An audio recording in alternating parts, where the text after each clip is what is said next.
I don't think I've met someone that has higher energy levels and that was more excited about a podcast than me. Oh, dude, I just love, I love talking to people that, I listen to a few of your podcasts, and I kind of got you're the same level as me, as, you feed off people's energy, right? Yeah. So, you can key in and, really feel what people are talking about, and, that's super cool.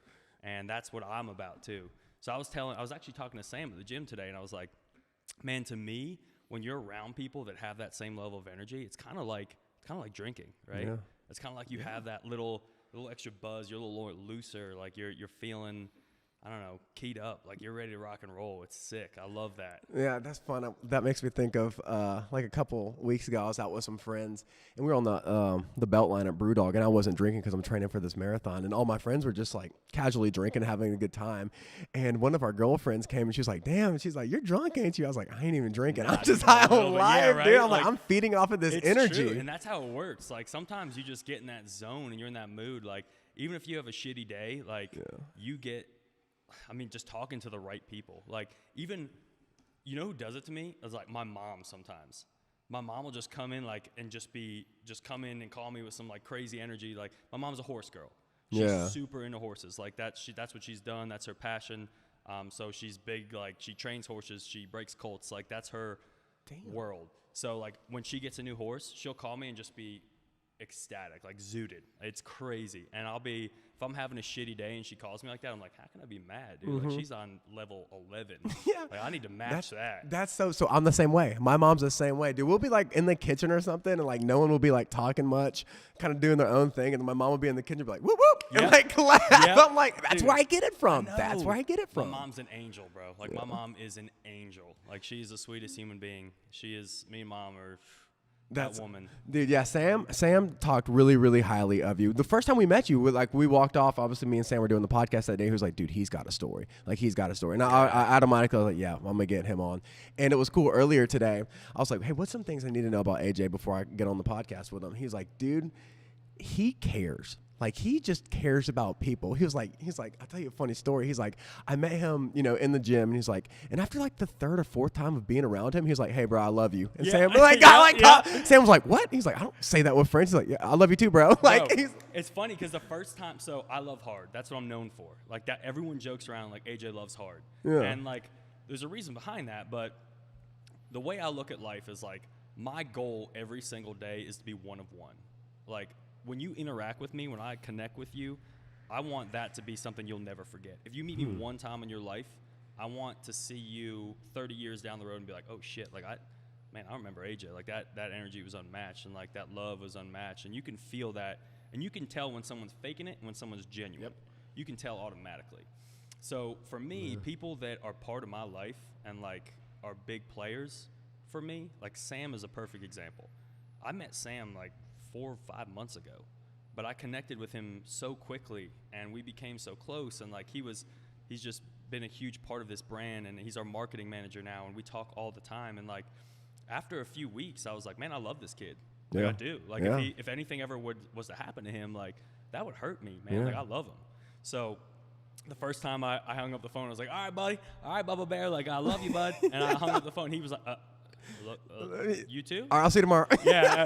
And then the next time I said, I was like, I'm going to keep messing with this cat here. So I was like, love you, bud. And then finally he goes, love you too, man. And I was like, got you. Just says it really quick. Got you. And I was like, and now every time I hang up the phone with him, here's how I think about it. No matter how much of if I get into a fight with Sam, and that's bound to happen, I'll be like, yo, what the fuck's going on, man? First of all, I apologize. I cuss like a sailor. So no, I'm with it. I'm with it. Okay. I apologize for everybody. Moms, dads listening, I apologize. Meme, my grandma, if you're listening, I'm sorry. But that's the truth. I mean, if I was to get hit by a bus after that, I don't want to be fighting with Sam and the last thing I say is F off, bye. So that's why it's funny because me and my dad bicker all the time. We fight back and forth. That's just how it is. Father-son relationship, business partner relationship. But no matter what, if we're fighting, I'll say I love you. It's hilarious. So we'll be going back and forth, screaming at each other. And I'm like, all right, love you, bye. Yeah. And everyone's like, what just happened? I'm like, man, if I get hit by a bus, we might have bickered, but I still love him. That's my pops, son.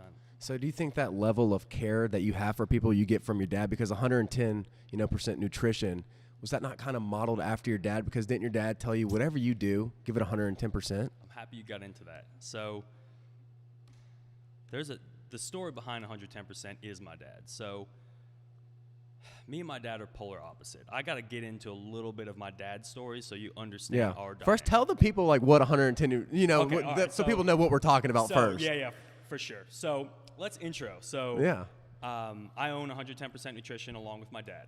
My dad is my business partner, and he was the one that kind of bred this 110% mentality. We're not a supplement company. It's a culture that makes supplements. So it's really much like it's really about giving 110% in whatever you do, and that's kind of what I was told. My dad built that into me since I was born. Is no matter what it is, I don't give a shit what you're doing. Any menial task, if you're brushing your teeth, if you're picking weeds, if you're doing, no matter what you're doing, all the way up to college, school, 110%, that extra 10%, no matter what. And that is burnt into my skull, and I have lived by that. No matter what I do. And that's not just work ethic. People misunderstand that. It's everything. Relationships. I give 110% to relationships. That's why I love hard. I give that amount of extra effort and energy. And that's what it's all about. That's what life is. So my dad has instilled that in me since I was born, is no matter what you do, if you give it 110%, I'll be proud. That's all I ask. He never asked me to be the best. He never asked me anything. It was just give. And he knows if I'm giving 110% or not. So that's where the name came from for the brand. When it was time to start this, and which we'll get into later, but when that time came around, it was, well, what are we going to call it? And it literally took me maybe 15 seconds to think of the name. Like, it was never a question. We never went back and forth. Like, it was 110% Nutrition. Like, it just came out naturally because that is my life. That is what I've been my whole life, and that's his life. It's your culture. That's culture. It's everything. The only culture, what I want for this brand is to have a culture to where if you see anyone wearing a 110% shirt or hat or taking the product, you know what that person's about automatically. Like, you don't need to talk to them. All you need to look at them and see that product or see that shirt, and you know everything they're about. The only other brand in the world I can think of that's like that is Harley Davidson. Think about it. If you see someone wearing a Harley Davidson shirt, driving a Harley Davidson, wearing a Harley Davidson hat, they know each other. It's almost like they're brothers. It's like the Jeep Wave from Jeep's Wave and Jake. Similar to that. It's like they're brothers without even knowing anybody, right? That's that different level of culture. Like, it's unspoken respect for one another, like a military. Yeah. If you see someone that's a veteran, that there's a level of respect there that's just given. That's my goal for this brand. That is it. Like, that is what I want, is to have people a part of a family just by being into that realm and representing that culture. Yeah, it's kind of like a lifestyle. And that's such like a, I guess, cliche or overplayed term, like, oh, it's a lifestyle, bro. Yeah. But in reality, it is. Like, that's not cliche. Dude, like at the gym today, me and Luis were working out, and you and Sam were kind of doing your own thing, and then you tailed off to go do your own thing. And like Luis looked at me and was like, "Bro, AJ, he's like been full speed since he's been in here. It's like he hasn't broke stride." I'm like, "I know, he's going crazy over there." And then we come in, and you tour us around this facility that you have, which is blew my mind. I had no idea that like you had all of this. I mean, this was like took my breath away. And you were like, the one rule, he's like, you said no piss on the toilet seats. Like, if you do that, you're out. Like, you get fired. You got to go. Nope. So that's culture, dude. It is. And it's really about pride. Like, what, and we had this kind of brief discussion before, but you need to have pride in where you work, man. Like, this is not my brand, which is why you will never hear me ever, besides in a podcast forum like this, say I own 110% Nutrition. Never.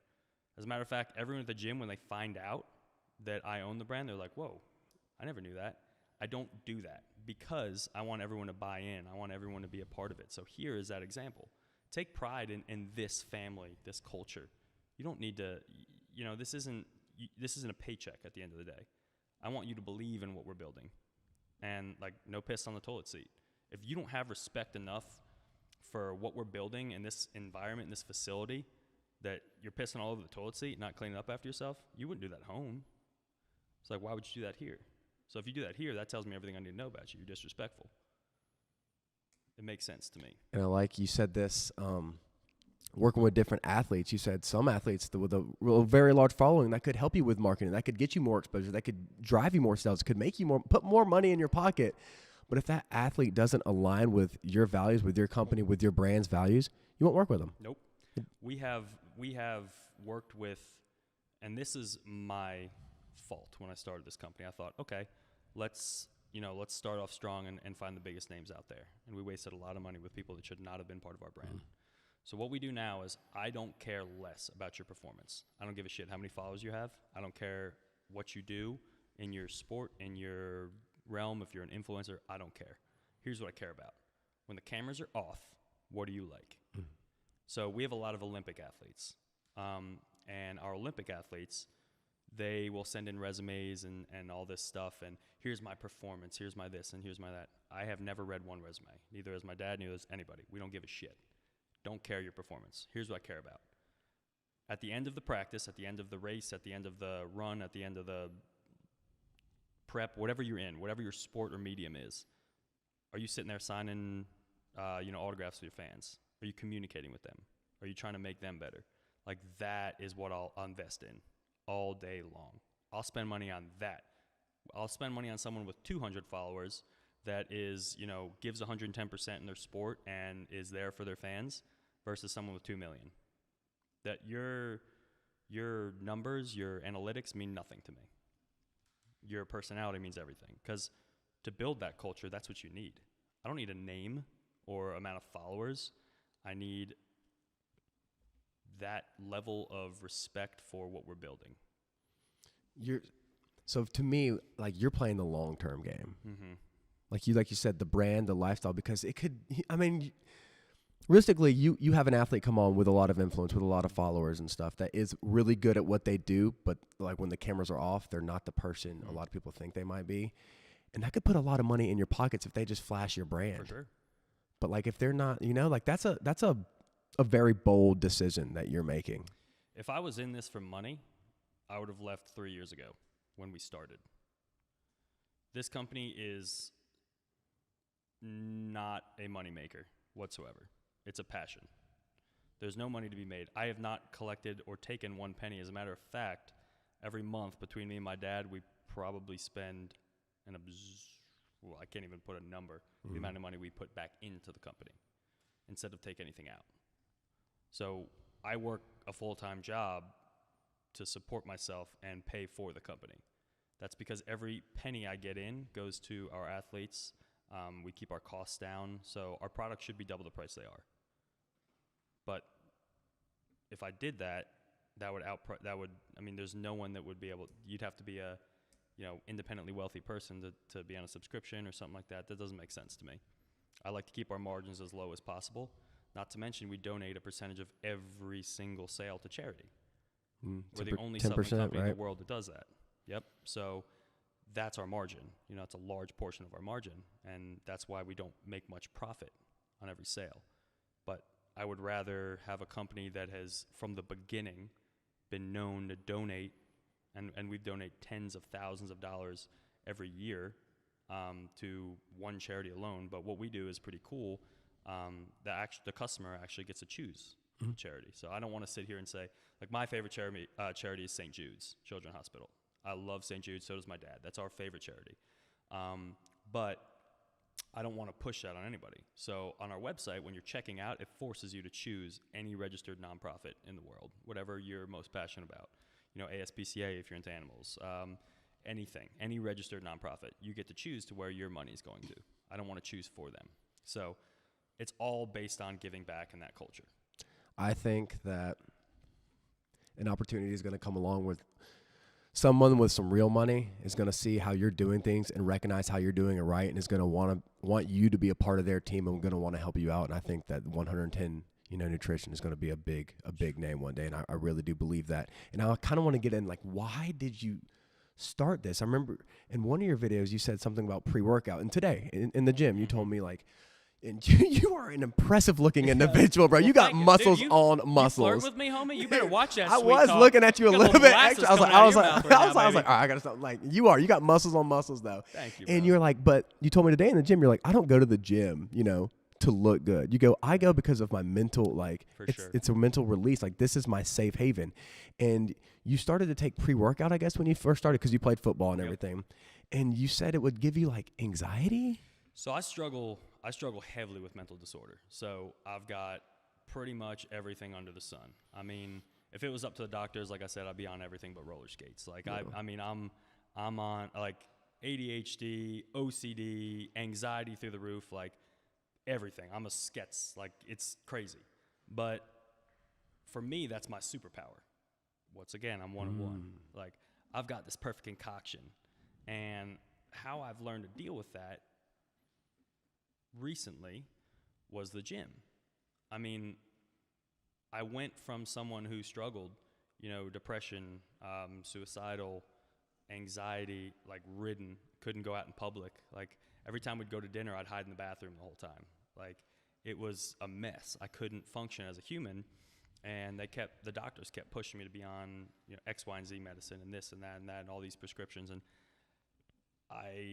once again, my dad we're old school. We don't believe in that stuff, right? So like figure it out. Like, you know what I mean? Man up and like, let's learn how can we fix this organically, right? So for me, the gym is medicine. That is my prescription. I spend 2 hours a day there. More time than I should. And you've seen me train. So when I'm there, I'm locked in. There's no distraction. That's my happy place, but that's my medicine. Like, I don't care physically what I look like. Obviously, it's a good benefit, but I don't go in there to like look a certain way. I go in there because that's my mental relief that allows me to be a normal human. If I miss the gym for a day, everyone who knows me and is around me will be like, dude, go to the gym. Like, you need to go to the gym. My family will tell me, like, you need to get out of here and go to the gym. Because for me, that brings me back to a normal human. Without it, everything comes back full force. So I don't care what's going on. If I have the flu, if I have anything, I'm going. Even if I have to go step in there and do 30 minutes of cardio, doesn't matter. I just for me, that is my prescription. So for me, I take it so seriously. And that's why a lot of people don't understand it. Me and my dad bicker. He doesn't get why it's so necessary for me. And because mental disorder is not really a known or understood thing. It's not. I mean, and people deal with it in different ways, and I've seen a lot of harm happen from it. And I was blessed enough to find my outlet. When did you find that outlet? So that's getting into the story. Let's get into the story. Yeah, let's get into the story. So when I was younger, I was a scumbag. I was just a dirtbag. I didn't care. I treated women like objects. I was pretty much a bully. Like, I would fight anything just to fight. Like, I would go out and, that was my thing. Like, I just wanted to prove that I'm a man and prove, because of, what we discussed before with some of the things that happened when I was younger. I just had this mental block about me to where I needed to show and be the tough guy, like all this stuff. And I hated who I was. And there was one specific thing I will never forget, my senior year of high school. So up until senior year of high school, I was just if I knew me back then, oh boy, I'd punch myself right in the jaw, man. I would scissor kick myself. Like, I was just the worst human. So now we're in senior year of high school. So I was doing really well, like in sports, in school. I've always been naturally good at school. Once again, 110%. I hated school, but I wouldn't not give it effort. So everything looked good externally, but internally I was dying. My brain was a prison, right? I was eating myself up inside. So these crosses, that anyone who knows me, I have not taken off to shower, to sleep, nothing. They've been on my neck since they were placed on my neck probably 10 years ago now. I went to a Catholic high school for football. I was good at football. I had a full D1 ride, and this Catholic high school that I went to was really well known for football. I was atheist, like once again, scumbag, didn't care anything about religion or anything, but they had this program called Kairos. Kairos is essentially like a retreat, I guess, a religious, not really religious, but just a retreat, right? Every senior goes on it. And it's this thing where in my school, you don't talk about it. It's a secret until you go on it. So all these people I was friends with in football, they were like big, tough guys, would come back and they're like, the P word. See, I'm being politically correct here. They'd come back all soft, right? And I'm like, what are these? What is bullshit? Like this hocus pocus. Like they're going on here and touching each other. Like this is ridiculous. So curiosity got the best of me. I was like, I'm going on this. I got to see what this is about, right? Right before this is what I was saying stuck in my mind. I'll never forget this, and she's definitely not watching this because I have not talked to her since high school. But there's this girl, Haley Gimble. I'll never forget her or her name. I walked into class, and once again, I was an asshole. And she came back from the summer, and she got super skinny. She like lost a bunch of weight and stuff like that. And I made the comment. I said something about like, "Damn, you're on the prisoner of war diet," or something like that. Like you look like you just got back from a prisoner of war. Something like super screwed up like that. I didn't know her that well. Turns out she had an eating disorder she was struggling with. And that was right before Kairos. When I found out that like that comment I made was to someone that was struggling that bad, was probably the lowest point. And it doesn't seem very significant, like looking back, but that in my life was probably one of the most, and I will never forget that. Like seeing her cry over something I said, and she was battling with this eating disorder that like she's, suicidal over. I don't know, suicidal. I don't know. She was struggling heavily, right? And I was the cause for that. Ruined me. Like it brought me down to one of the lowest levels I've ever been. And that happened to be the Friday that I was leaving for Kairos. So I found all that out, left for Kairos. So Kairos is essentially this program where you go in and everyone kind of, it's like a lovey-dovey. Everyone shares their deepest, darkest like secrets and stories, and there's nothing really magic about it, but in that 48 hours, it completely transformed my entire life. So I went into that weekend as like some scumbag, right? That guy. I came out of that weekend who I am now. Literally, in 48 hours, changed my entire life. If I was ever independently wealthy, I would donate every penny I had to that program. Because that one program changed everything about me.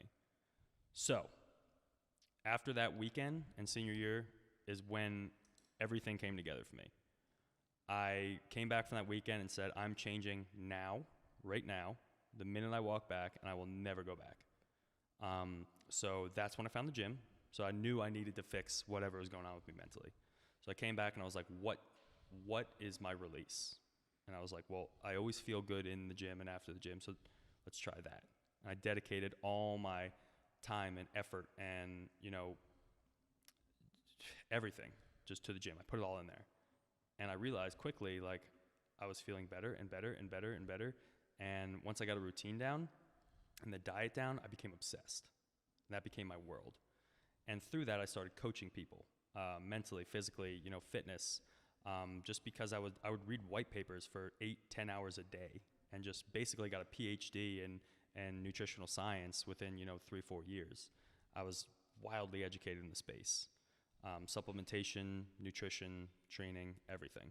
And I realized that like, since fitness essentially changed my life and saved my life and brought me out of like stuff that I could never overcome with even prescriptions, what can it do to other people? And, seeing people that I've coached, and mentored and like helped through and was like a, counselor for, come through their darkest hours just through fitness is insane. Because think of everyone that's like kind of really dealing with like depression or anxiety or OCD or any serious mental disorder. Typically they're out of shape, they're not disciplined, they're not routine. Well, when you give them a purpose every day to wake up, discipline, routine, structure is everything. When you build that through fitness, it changes every aspect of their life. Think about it. When you're keyed in on the gym, when you're keyed in, every aspect of your life is better. Dude, if you could put a workout into a pill, it'd be the best antidepressant medicine there is. That's it. That's why I go to the gym. You just said exactly why I go to the gym every day. It is a pill. That is a pill for a cure-all. Did you ever talk to that girl? I have not. I apologized. After I came back from Kairos, I apologized. But it would honestly mean the world to me if I saw her again today and just like got to tell Haley, like, listen, what I did to you changed my life.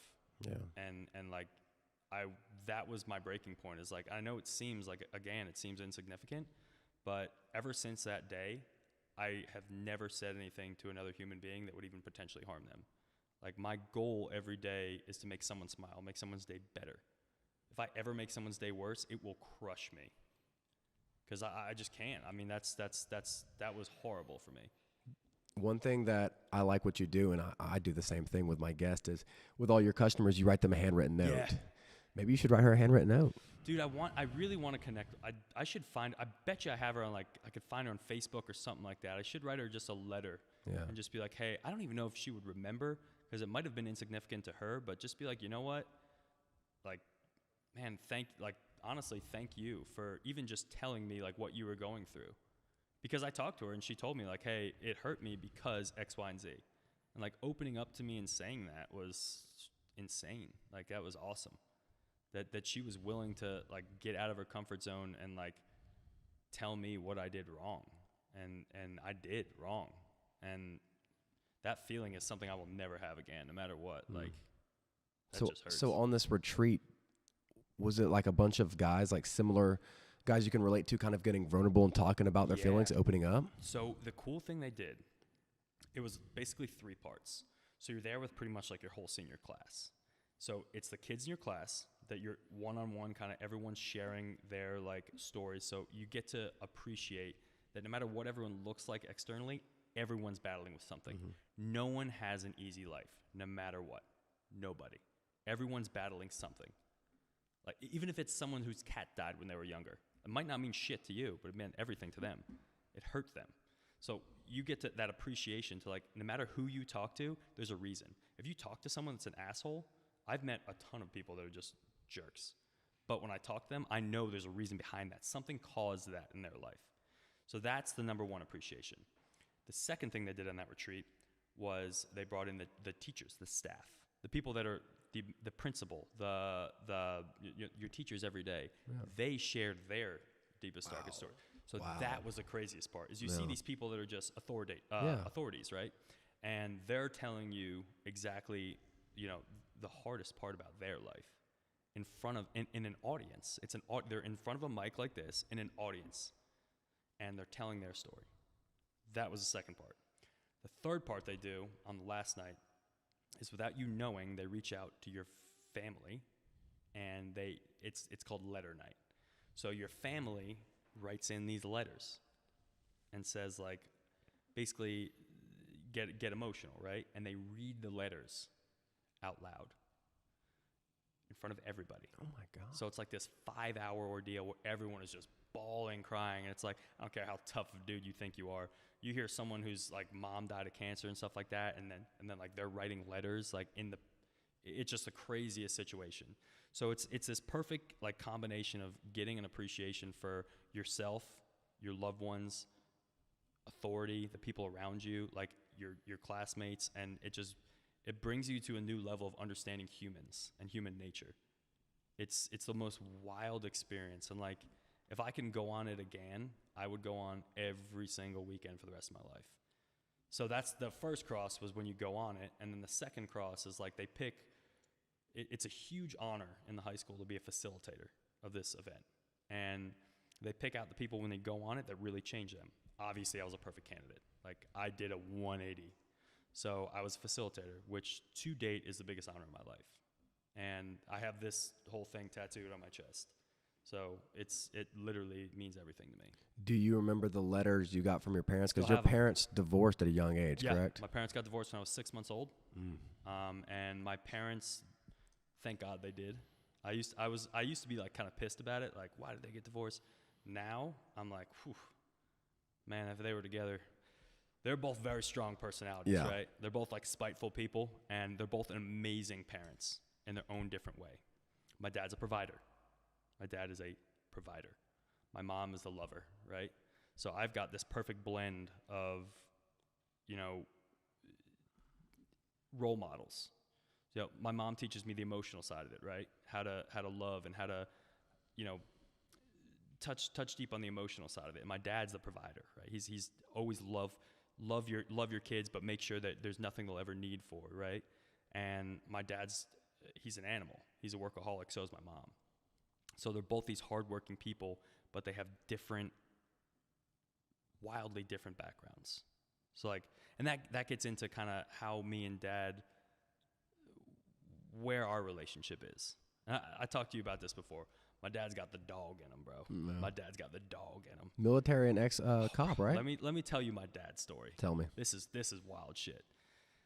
My dad got signed. So, oh man, he's probably not gonna be happy with me sharing this, but he had probably one of the roughest childhoods I've ever heard of in my entire life.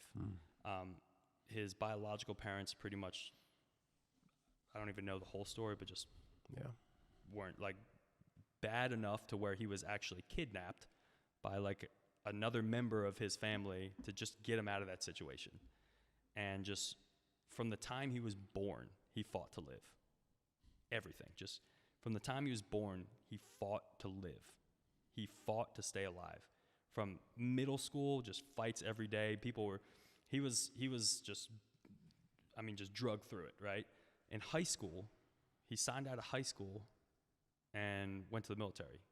He was overseas in Somalia, fighting like, he did work with like the special forces teams, like the movie Black Hawk Down, like that whole environment was that's where he became an adult. Like before he was legally old enough to drink, he was overseas killing people essentially. Like I don't want to over exaggerate it, but like that was he fought to live there. As soon as he came back, he did all this service before he was like 22. Comes back and joins the police force. Fought to live. One of the hardest towns.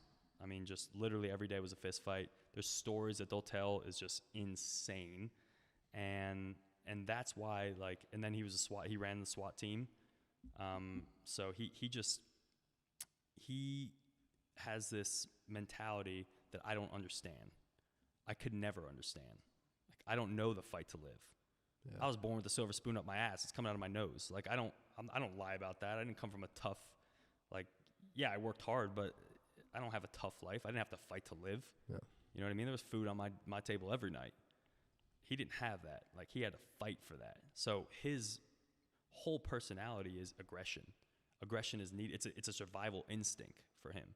If he doesn't have aggression, he couldn't live.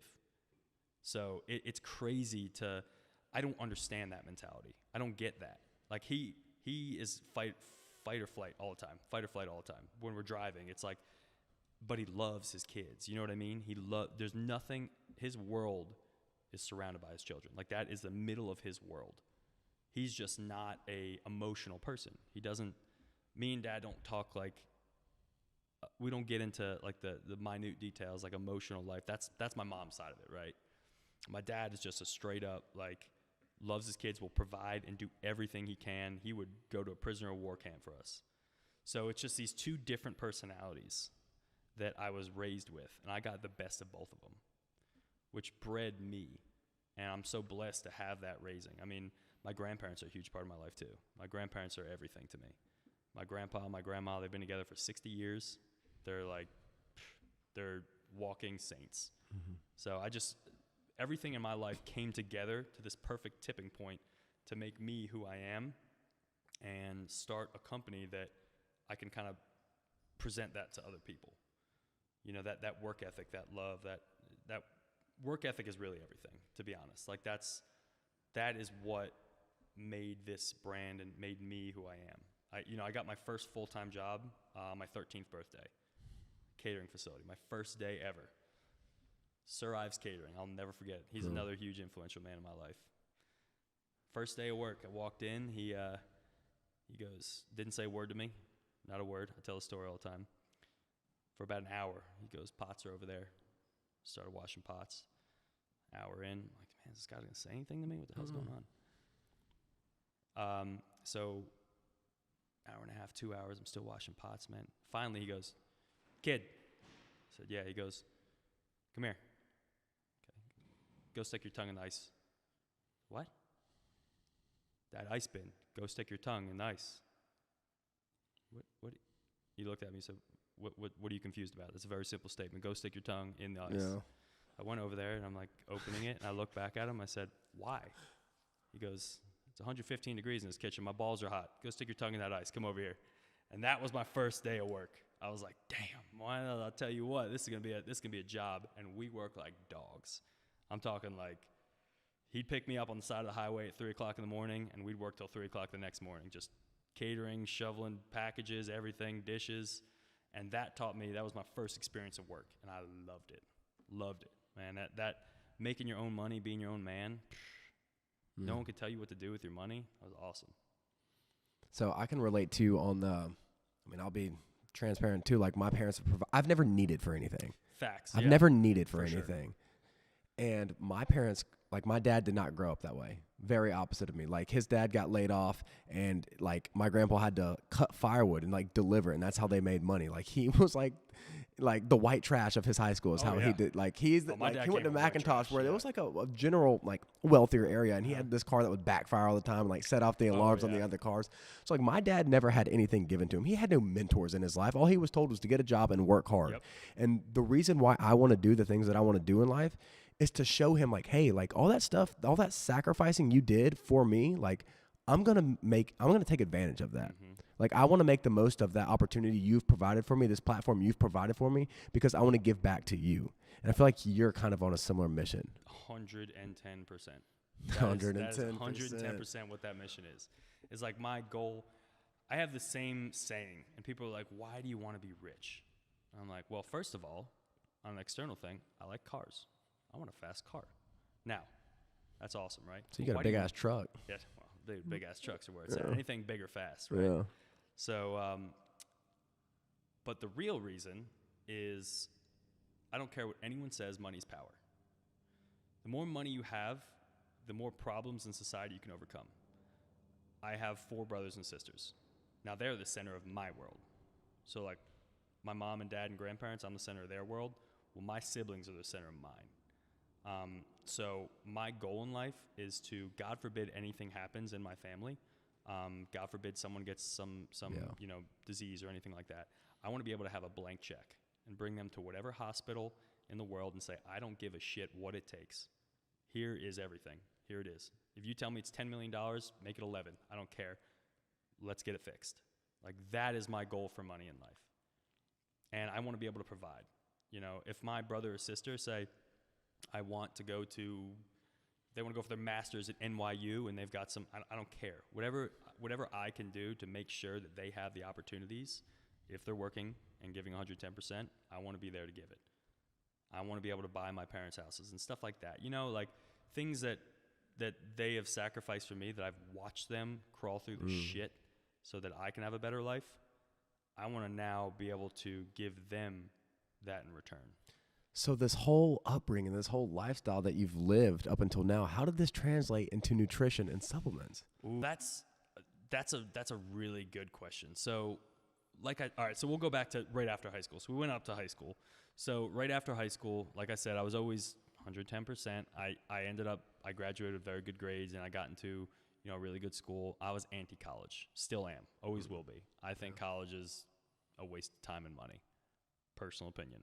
However, my family, very opposite opinion. So they fought me tooth and nail. You're going to college. And I was like, hell, I am. But they won in the end. So finally broke down, ended up going to UNC. And I had no interest in college. Couldn't care less about anything that has to do with one of those jobs. I wanted to do something in, fitness. That was always my passion. So Googled what's the highest paying job. First one was doctor, hell on that. Second one was lawyer, hell on that. Third one was engineer. All right, I guess that's it. That was literally where I picked my degree. It was like, I'm not going to go for something that's stupid. Like I'm going to go for something that I could at least have a career if I'm not going to enjoy this. So I went to UNC, graduated, topped my class in undergrad, and got a full ride for a master's degree. So this whole time I hated it. From the second I started to the second I walked out of that door, I didn't even walk at graduation. Like literally the day my last final ended, I collected my shit, threw it in my truck, and drove out of there. Didn't walk, nothing. Like, was done. I hated every second of it. I did the same thing. Yeah. It's crazy. But I was very into, like, I don't like not giving my full effort, obviously. So I graduated top of my class from my master's degree. So I got this super, awesome job. I worked for Cummins Diesel, which is the biggest engine manufacturer in the world. So I got hired right on, super high paying, awesome career. I was on like the fast track to, a big name in corporate America. Success. Yeah, right. I was traveling all over the world. I had, 36 employees under me at 24, 25. Just crazy story, right? And just all over. And it was wild how fast I climbed the ladder there. And everyone kept saying, you're on the fast track. You're on the success track. Like, you're going to have an amazing career. And every day I'd wake up and be miserable. I was like, I can't believe people are saying I'm lucky for this. Like, everyone I went to school with was like, you're lucky. I'm like, lucky? Bro, I'm miserable. Like, this isn't lucky. Like, this is hell. Like, I go to work every day and I'm like, people are passionate about this. Like, I hate this. So, the facility I'm in right now, the two owners of this facility, this whole time I was, let me take one step back. So while I was working at Cummins, I was miserable, right? So I knew I needed to do something I was passionate about. So I called my dad one day at my breaking point. I was like, I can't do this anymore. I'm living in Indiana, freezing my ass off. Like, I hated it. I was like, dude, this ain't it. I'm traveling all over the world. I'm like going to India and China and stuff like this. And I was just miserable. So I called my dad and I said, listen, I'm doing something that I'm passionate about. Either you're with me or you're not. Like, I'm starting something. My first one was I want to start a gym. My dad's like, hell, you might as well start a flower shop. Like, there ain't no way in hell you're like, it's not going to happen. Where are you going to start a gym in Indiana, in the middle of nowhere? Like, not going to happen. So, all right, I'll start a supplement company. He's like, okay. So I said, you're with me or you're not. You're with me or without me. Like, I'm doing this whether you're going to support me or not. And he said, well, I've always supported you my whole life. I'm going to keep doing it now. Mm-hmm. So from that day, 110 was born. So for the first 2 years of the business, I was still working as a full-time engineer all over the world, and it was miserable. But I had the company to keep me going. I don't know shit about business. I am not a businessman. I still, to this day, know nothing about business. Hate it. That's where my dad comes in. My dad knows everything about business. He's a genius when it comes to that. He's the businessman behind the brand. I'm the dreamer. Culture builder, dreamer, right? So, supplements and fitness is my world. So I'm the formulation side of it, the flavoring side of it. That's all my wheelhouse. The business side of it, that's him. Mm-hmm. He's the not so silent partner. But so the whole 2 years I was working at Cummins and building this brand, we were getting nowhere because I wasn't really in it. I was 1 foot in, 1 foot out. I had passion in it. I loved it, but I didn't know what the hell I was doing. I wasn't in the right state of mind or place to do it. I'd be one side of my mind, I'm on a Zoom call talking about, engineering certifications and practices in China, in our lab in China, and then I'll hang up that call and go on some supplier call with 110. Like, it was just the craziest. It wasn't it. Like, I wasn't fully in. So I came to the realization about 2 years in, I was like, either this is going to fail or I need to be in. I need both feet in. I need to be completely in this world, the supplement world, the environment. I need to be involved 100%, 110%. 110%. Right? So just at that time, I've always been friends with our manufacturer, this facility. I've always been friends with the owner of this manufacturer because everything we do is old school. So when we met them as a manufacturer, we came in, we would fly in and hang out with them all the time. We became very close. The two owners here, Matt and Jeremy, are the definition of family to me. I mean, they're just amazing people, and they are family. I tell them I love them all the time. Yeah, like, I bet. Big time. Give them hugs and everything. Oh, big teddy bear. So they called me just at that time. Like, literally when I was at my breaking point with Cummins, and I was like, I don't even know what I'm going to do. Did they know? Did they know you were having thoughts? They knew I was not happy, but they didn't know the extent of it. Okay. So they called me, and they would always kind of like fill me in with what's going on with the company because this was like exciting for me. I'd always like to hear like, oh, what's going on there, right? So they called me and they're like, man, we need help desperately. Like we're growing so fast and like we can't find, because this industry is weird. What do you go to college for this industry? Like, where do you hire from this? There's nowhere. It's niche times 10. Like, there's no one. You almost need to have a passion in it to be in it or be trained from within. So they couldn't find anyone to help. And they called me just at the right time, and they made a joke. They're like, man, we just need to bring you on. And I was like, yeah. Hung up the phone. I sat there for about 30 seconds. I was like, son of a bitch. I picked the phone right back up, and I was like, were you joking about that? And he was like, what? And then literally, we were just like, we both like had a silence on the line. I was like, I'll be there in 48 hours. And I literally took off the rest of the week of work. This was on Tuesday. Drive through the night from Florida to Georgia. Came up here, interviewed Thursday, Friday. And by that next Monday, I had a full-time job here. Oh, my God. So within like 72 hours, I completely changed my life. Now, I was coming from a very high-paid, very high-esteem job to a very different world, right? You know, owning your own company, and you're taking a huge pay cut, basically. You said something before that I kind of keyed in on or Zach said something before. Would you rather make $100,000 and work an 8-hour day and kind of be miserable, or make, $50,000 and be happy every day when you went to work? And that was the mentality I had. So even though I was taking a huge pay cut, because all of my money goes towards the company. So I was making a ton of money at Cummins, but I put all that money towards the company. So I still have to put the same amount of money towards the company, but make a lot less. So with that, I knew I was going to have to make crazy sacrifices. Those sacrifices are crazy. So crazy that, like, right now I live in a trailer. Like, that's where I live. Mm-hmm. I own a big company, and everyone thinks, like, from the outside, like, bro, you must be loaded. Hard no. AJ is not loaded. AJ's king of the trailer park, baby. AJ's tuna can AJ. Like, that's how it is. And people don't understand that if you want to chase your dream and you really want to grow something great, it takes that level of sacrifice. You have to be prepared to crawl through the shit for 10 years. Dude, you were on the fast track to success, had multiple employees under you at the age of 24 or 25, making over $100,000 a year with an awesome company. Cummins is a very like world like known company. And you decided, you know what, like, I'm good at this and I don't love it. What if I go do something that I love? How good could I be? And take that pay cut and sacrifice, like, the stuff that you're doing now is incredible, dude. Like, this is those stories, those documentaries you see. Yeah. Like, you're writing one right now. Dude, it's when you say it like that, I've never really thought about it like that, but because you're caught up in the weeds. You know, you're caught up in the day-to-day. You don't even think, like, bro, like, I go home, my home is movable, homie. Like, I could hook up and leave. That's the one good thing about it, man. Yeah. Anyone has a problem with me, bro, I'll just hook that up to my truck. I'll be gone the next 15 minutes, baby. I'll be out. But it's crazy how you go from, I went from essentially having a blank checkbook. Like, I never worried about money. I just spent. Like, there was you don't think about it. You spend whatever and it just comes the next week. The paycheck comes in. Like, you're refunded.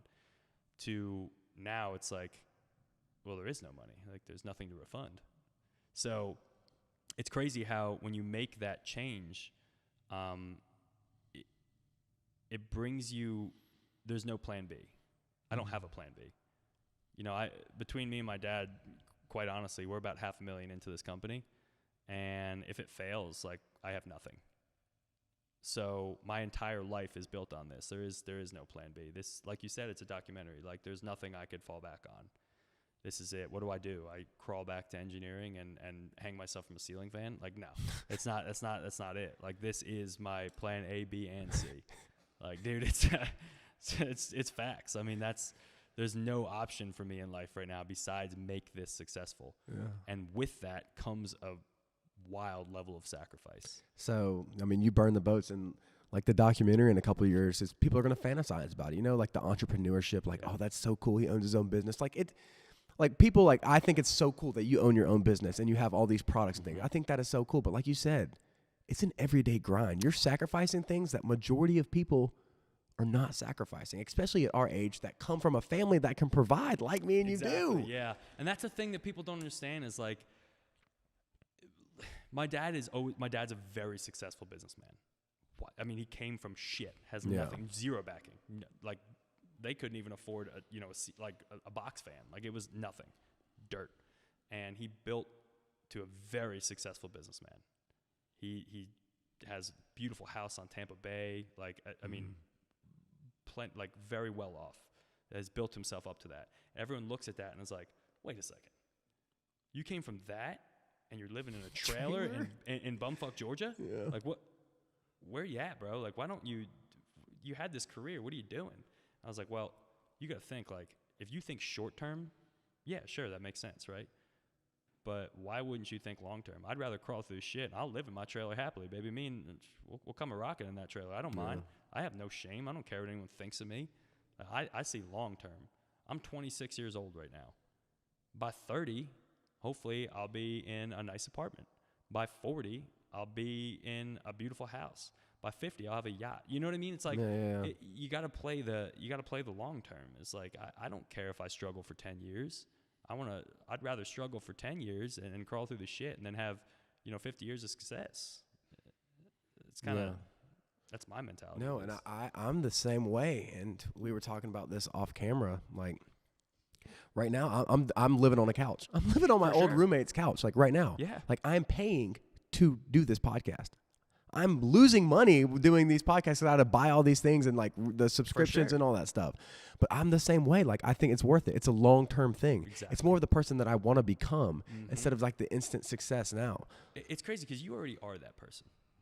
It's funny because, I mean, I don't know you much from Adam, but we have talked in we've gotten deep and like you can learn a lot about someone in one deep conversation. Yeah. So what I do know about you is you are that person. You're just going to start building the finances behind that person. So you're always going to be the same person. You're just going to have more fun shit to go with. So I think that's you with the nutrition, like all these other people with all these bigger brands with all the money. And you were talking earlier when you toured me around of like, you broke down what is in your nutrition, what's in your supplements. Yep. You're like, I know exactly what's in there. It's like, it's the best ingredient. It's like, I spend more money than like these brands that are selling it twice as much as me. Like, I spend twice as much as them in my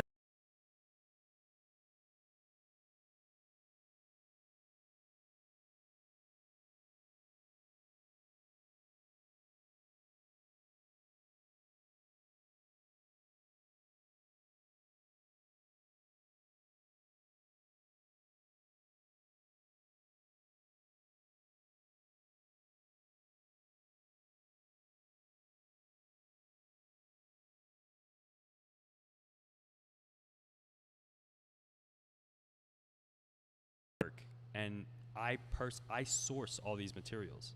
Yeah. I source them myself. I know exactly where they're coming from. I can shave the cost of this right here. I can shave the cost of this by 80%. No one would know a hill of beans difference. Right. No one. You would. I would.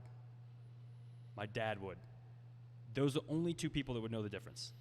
However, I can't sleep at night knowing that this product is garbage and has shitty ingredients, and I'm selling this and putting my name on it and my dad's name on it. Like, I can't do that. We can't sleep at night doing that. It's not 110%. Exactly. We've had this conversation. Our protein's the number one thing. I mean, we had an opportunity to reduce our protein costs literally by, I'd say 75%, by going with a shitty brand or a shitty raw material, and we wouldn't do it.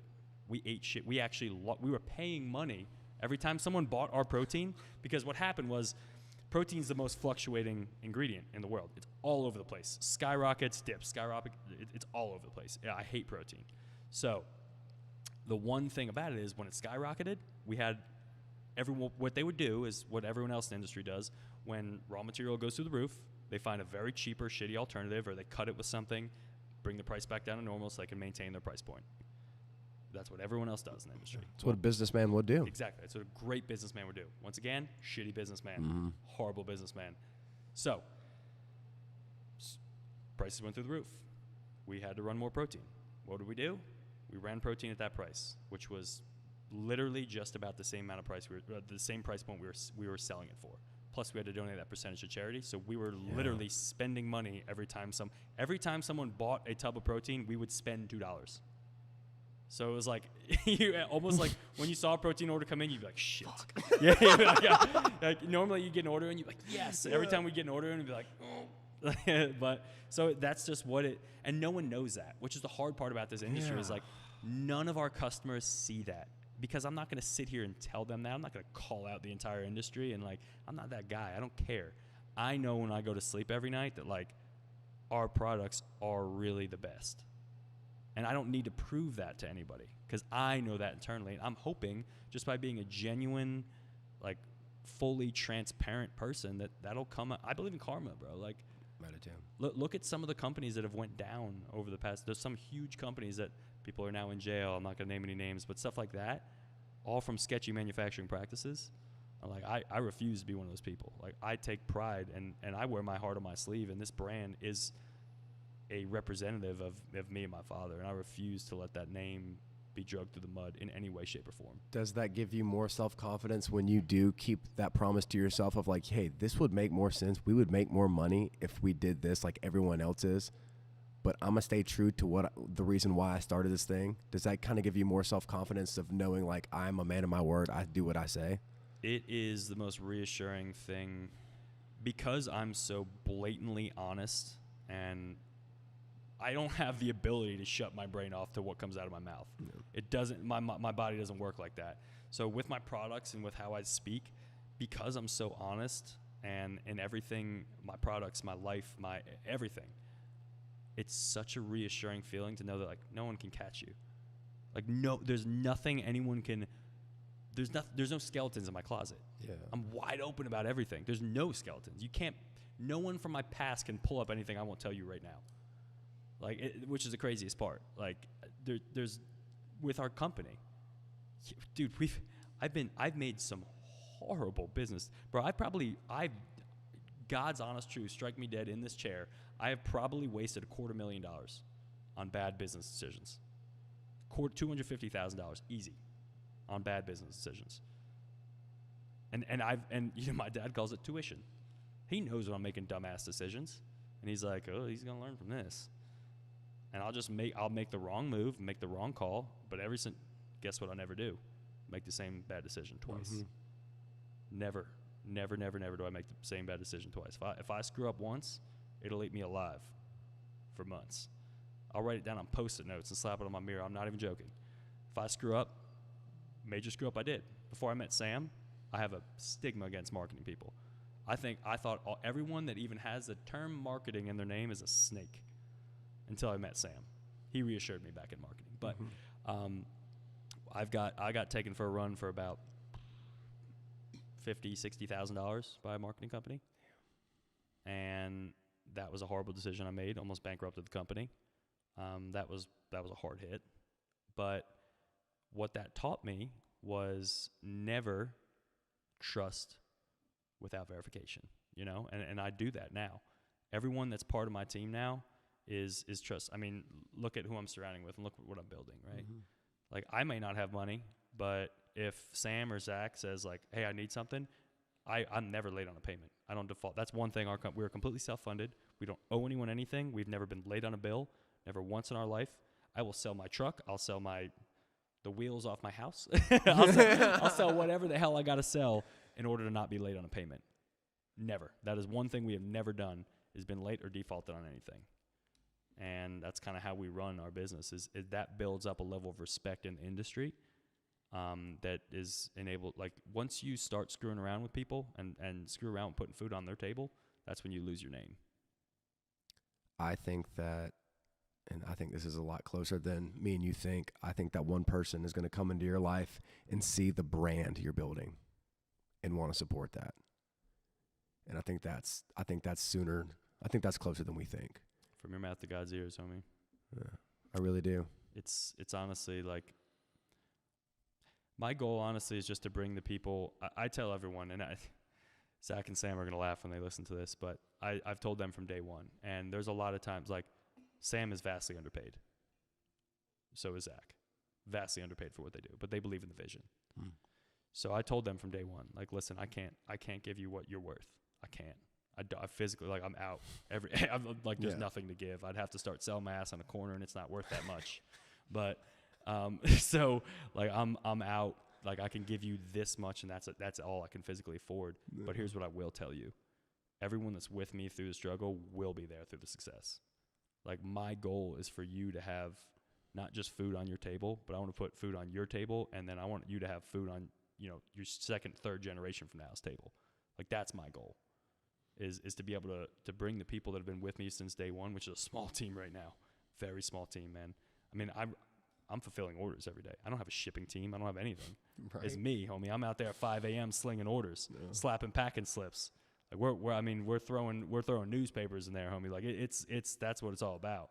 Like there is no team, but the team right now that's with me when in this hard time when we're growing, man, wait till we're successful. They're going to be invaluable. Like those are going to be the people in the company that I'm going to retire their parents. Mm-hmm. You know what I mean? Like that's the goal. And I believe that just because of how much you care. Love hard, bro. You would be someone I would want to work with and for. I think of for a job, bro. I think of it as like playing for like a head coach. Like you play harder. There's some coaches you play out of fear, but there's some coaches you want to play for and not mess up because of how much he's invested in you, and you can tell how much he cares. And that's kind of how I think you are. Like some of the guys with you, like they don't want to like let you down because they know how much this means to you and how much you care for them. Man, you're giving me goose pimples here. that means everything, bro. Like that's. And really that's what it's all about is when you have people around you that buy into that vision, it makes you an unstoppable force because you're not paying them for a job. They're doing it out of the belief and the buy-in to the culture. They know that there's potential here, right? And like being surrounded by I don't hire people based on their skills. Like I'm going to keep going back to Zach as an example. Like when I first met Zach was like, I don't really know shit about content. I was like, perfect. That's exactly what I want. Yeah, but I don't know shit about content either. But I'll show up at 6 a.m. tomorrow. Yeah. He's like, I don't know shit about content, but I'll tell you what I will do is I'll learn. Yeah. I was like, I'm interested now.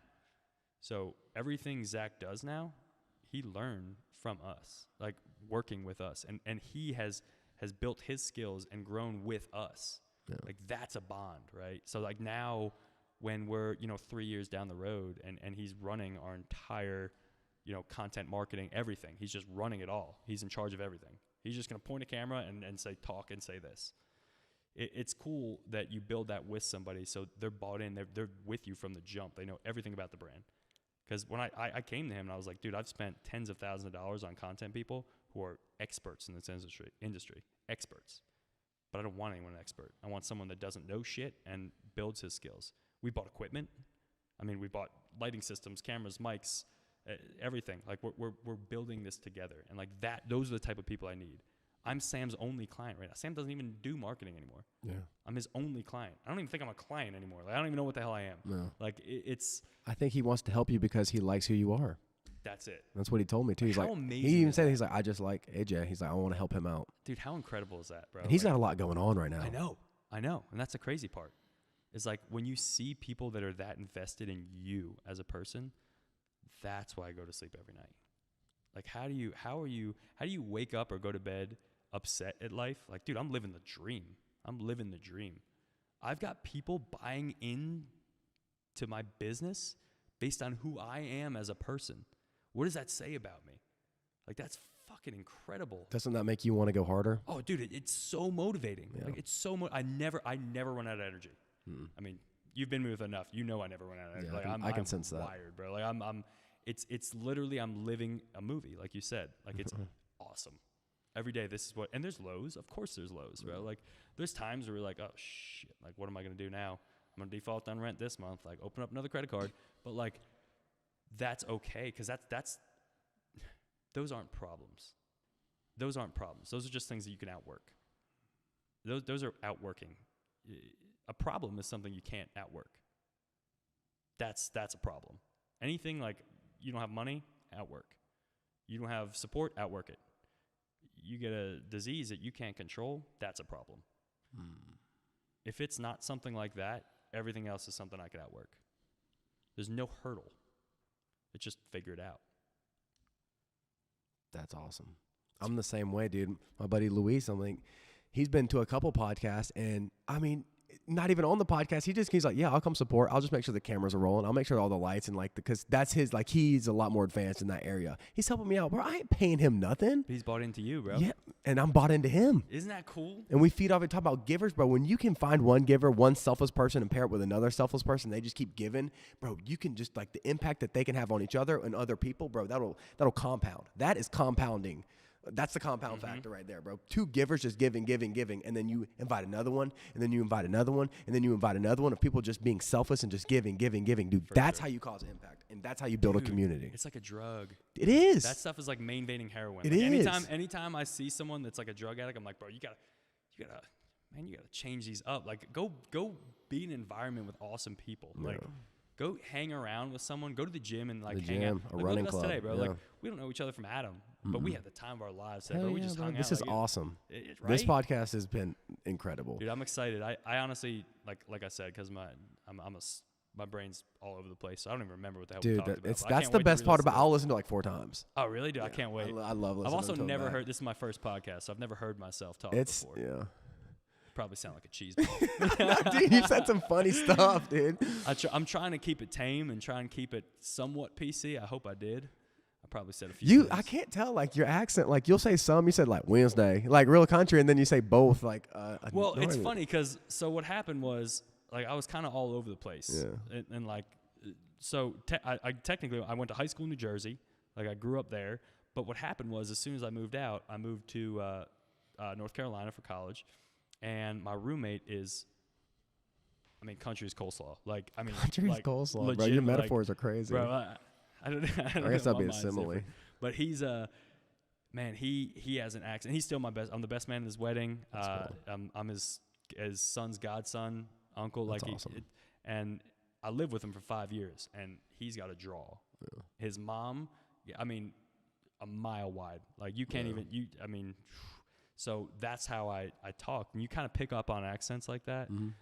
And then right after that, I moved to Indiana. I live with a family that has a draw even worse than theirs. So I kind of pick up on these words, and, when I drink, it gets pretty bad. No. Yeah, that's awesome. The fixin' starts coming out. That's how the fixins. Yeah. All right. When I say fixin', that's how you know I'm tuned up. One last thing before we go. I just kind of want you to talk on the 110, nutrition. One thing you'd like to share with the audience about your brand. Man, if there's one thing I'd say is, if you are going to take our products, first things first, supplements are supplements. Don't expect and don't buy our products if you don't have a diet and training kind of program in mind. That's a waste of money. I'll tell you right now, anyone listening, you are wasting your money if you're buying our products and you don't have your diet and training in check, or at least some sort of program or routine. That's the biggest falsification. Every other supplement company out there is going to try and take your money and say, hey, this fat burner will take all the fat off you, or this product will help you gain, 10 pounds of muscle overnight. Bullshit. It's all bullshit. Supplements are supplements. They are highly effective if you have a diet and training program in place. I say that to say, if you're going to take our supplements, the only thing I ask for you is to give 110%. Seriously. Like, that's really all I ask. I want to build this culture. These products are products. Like, yeah, that's our business. That's the business we sell. But when you're buying our products, you're buying into the culture. That's what I want people to know, is if you're going to take our products, I need you to buy into that culture. If you're not going to give 110%, I don't care if you're a weekend warrior. I don't care if you go to gyms 3 times a week, 2 times a week. That doesn't matter. I don't care if you're 600 pounds or 60 pounds. It doesn't matter. As long as every time you take that product or step into the gym or go for a run or whatever sport you're in, give it 110%. Seriously, like that will change your life. If before you do anything, you think, I'm going to give an extra 10% to the max I think I could do. That's what's going to change everything about you. Fucking dude, I want to go to the gym again right now. Let's go get another push day in. How fun was this, bro? Dude, this was amazing. God, dude. I This love is awesome. doing these things, I've never done a bro. podcast before, but so dude, this fun. is sick. Like, because then I feel like I have a relationship with you now because I know way more about you. That's what it's so fucking fun. We just become best friends, bro. Dude, is this happening? Dude, my only ask for my audience is, if you found any value out of this, or you enjoyed this story, or this helped you, just please share this with one of your friends, dude. Because, dude, I don't know. This is awesome. All right, I'll see y'all next week. Let's go.